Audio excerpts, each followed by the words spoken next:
Hi hello welcome to Hima's kitchen. ఈరోజు నేను బెండకాయ కర్రీ జిగురు లేకుండా ఎలా తయారు చేయాలో చూపిస్తాను. ముందుగా స్టవ్ మీద ఒక ప్యాన్ పెట్టుకొని స్టవ్ వెలిగించుకుందాం. దీనికి సరిపడా ఆయిల్ 2-3 స్పూన్లు ఆయిల్ సరిపోతుంది, వేసుకుందాం. నూనె వేడయ్యాక జీలకర్ర, ఆవాలు, ఎండుమిరపకాయలు, సన్నగా కట్ చేసుకున్న వెల్లుల్లి ముక్కలు వేసుకొని అంతా కలుపుకోవాలి. ఆహా, ఇవి వేగుతూ ఉంటే మంచి స్మెల్ వస్తుందండి. వెల్లుల్లి వేగిపోయిన తర్వాత ఇప్పుడు ఇందులో సన్నగా కట్ చేసి పెట్టుకున్న ఆనియన్స్ వేసుకోవాలి.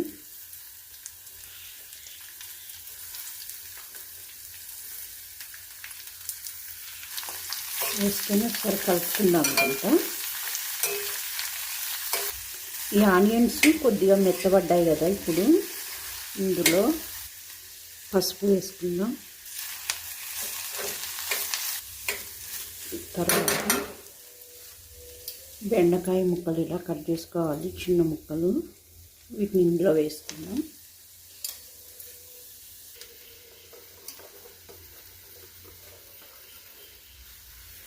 ఇప్పుడు వీటిని ఎక్కువగా గరిటెతోటి కలపకుండా ఇట్లా కలుపుకోండి.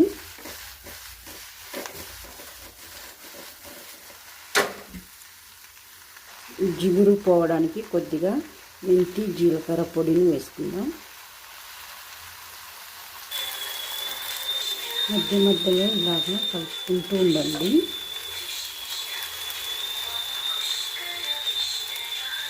ఇప్పుడు కర్రీ మగ్గిపోయింది. ఇందులో కారం, రుచికి సరిపడా సాల్టు,